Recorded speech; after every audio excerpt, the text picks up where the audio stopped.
जो मुख्य समाचार है ना, उसको सुन करके आपके दिल में खुशियों की लहर दौड़ जाने वाली है। आप सभी खुश होने वाले हैं।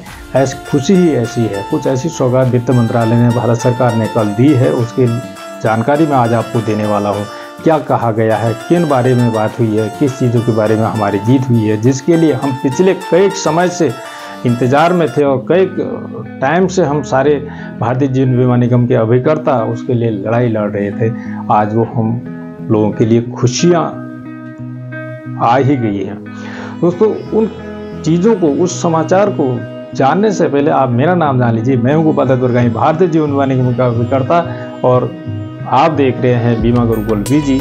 यदि आप चैनल पर नए हैं तो चैनल को जरूर सब्सक्राइब कर लीजिए और साथ ही साथ बेल आइकन को दबाना ना भूलें, ताकि आप लोगों के पास ऐसे इंफॉर्मेटिव वीडियो आते रहें। दोस्तों, साथियों, हम कुछ पॉइंटों में बात करने वाले हैं जो कल वित्त मंत्रालय ने, मिनिस्ट्री ऑफ फाइनेंस ने कल लागू की हैं, और LIC के जो भारतीय जीवन बीमा जो निगम के जो अभिकर्ता हैं उनके लिए और जो कर्मचारी हैं उनके लिए समान चीज़ें समान दरों में लागू की हैं।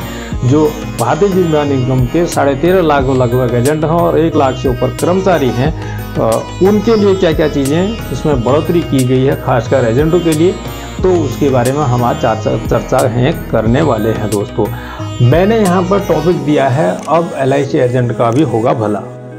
दोस्तों, सबसे पहला पॉइंट है, हम 4 टॉपिक्स पर यहाँ पर बात करने वाले हैं। थोड़ा सा अगर वीडियो लंबा भी हो तो आप लोगों को देखना ज़रूरी है, ताकि आप लोगों के पास सारी जानकारी आपको मिल सके। आधी अधूरी जानकारी लेकर के समाज में कुछ ना बोलने की ज़रूरत नहीं है। तो दोस्तों, सबसे पहला पॉइंट है ग्रेजुटी को लेकर। पहले जो हमें ग्रेजुटी मिलती थी, कितनी मिलती थी, कितने लोगों को पता है? कमेंट में लिख करके आपको पता था? यस या नो का आंसर आपको कमेंट में बॉक्स में जाकर के देना है। दोस्तों, ग्रेजुटी मिलती कैसे? सबसे पहले चीज़ तो हम ये जानते हैं दोस्तों, ग्रेजुटी मिलती है हमें 60 ईयर की एज में। अब उसके लिए कार्यरत कितना टाइम होना चाहिए वो जानते हैं। दूसरी बात, 15 साल लगातार आपको कार्यरत इसमें होने चाहिए। जब आपको 15 साल लगातार कार्य करते हुए हो जाएं और साथ ही साथ आपकी आयु जो है 60 वर्ष की हो जाए, तो आप ग्रेजुटी के पात्र हो जाते हैं। दोस्तों, तब वहीं आपको भारतीय जीवन बीमा निगम आपको ग्रेजुटी देगी। अभी तक की जो दर थी 3 लाख मैक्सिमम ग्रेजुटी दी जाती थी, लेकिन कल के जो समाचार में वित्त मंत्रालय ने फैसला किया है वो 3 लाख से बढ़ाकर अब 5 लाख कर दी गई है। दोस्तों, तो इसकी मैंने क्राइटेरिया बता दिया, वर्किंग पीरियड बता दिया, एज बता दी और कितना मिलेगा वो बता दिया। ठीक है।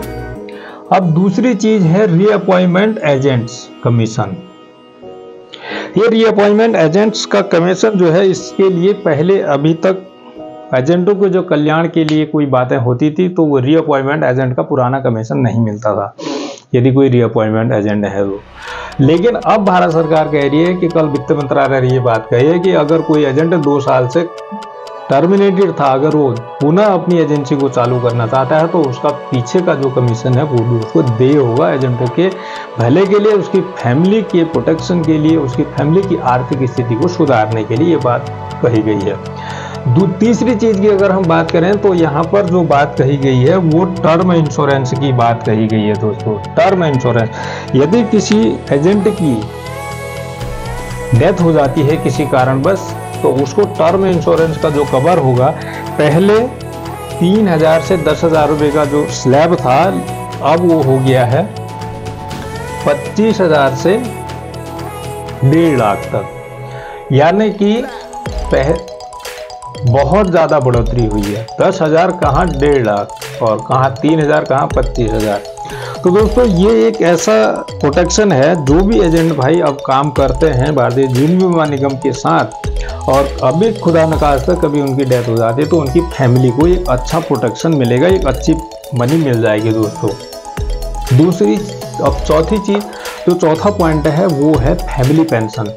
फैमिली पेंशन के लिए बात कही गई है कि 30% की समान दर होगी कर्मचारियों और एजेंटों के लिए। जो फैमिली पेंशन है वो समान दर से दिया जाएगा। अब 30% फैमिली पेंशन इसमें लागू हो जाएगी। दोस्तों, ये थे दोस्तों हमारे 4 पॉइंट जिनके बारे में हम आज आपको जानकारी देने के लिए यहाँ पर उपस्थित हैं। आप लोगों को यदि समझ में ना आई हो कोई भी चीज़, आप कमेंट करके ज़रूर कमेंट बॉक्स में जा कर के कमेंट करके पूछ सकते हैं कि भाई ग्रेच्युटी की कैलकुलेशन कैसे होगी और रीअपॉइंटमेंट एजेंट का कमीशन कैसे दोबारा चालू हो सकता है, या टर्म इंश्योरेंस का कवर कैसे मिल सकता है, कितने तक का मिल सकता है, या फिर फैमिली पेंशन प्लानिंग क्या है। इसके बारे में 4 पॉइंट हैं। 4 पॉइंट में कल वित्त मंत्रालय मिनिस्ट्री ऑफ फाइनेंस ने जो बात कही है उसके बारे में अगर इन चारों पॉइंट में आपको कोई भी चीज़ समझ में ना आए तो कमेंट बॉक्स के माध्यम से आप दोबारा कमेंट कर सकते हैं, समझ सकते हैं, या फिर आपको सेपरेट वीडियो भी बनवाने की अगर ज़रूरत पड़ी तो हम वो भी बना देंगे कि अगर ग्रेच्युटी कैसे कैलकुलेट करते हैं। तो मैंने इससे 1.5 साल लगभग पहले एक वीडियो डाला था अपने चैनल पर, उस पर जाकर के देख सकते हैं कि ग्रेच्युटी कैसे कैलकुलेट होगी। ठीक है दोस्तों, अब ये कि LIC कैसे कैलकुलेट करती है और साथ ही साथ जो as a employ gratuity calculate होती है वो दोनों का मेथड अलग अलग है। दूसरा कि भाई हर एक एजेंट को 5 लाख की ग्रेच्युटी मिलेगी ऐसा नहीं है, पहले भी 3 लाख पूरी नहीं मिलती थी। कार्य के अनुसार, उसके काम के अनुसार, उसके कार्य के पैसे के अनुसार, उसके कमीशन के अनुसार वो ग्रेच्युटी कैलकुलेट होती है। यदि आप इसकी जानकारी चाहते हैं फुल्ली तो उसके लिए अलग से वीडियो बनेगा।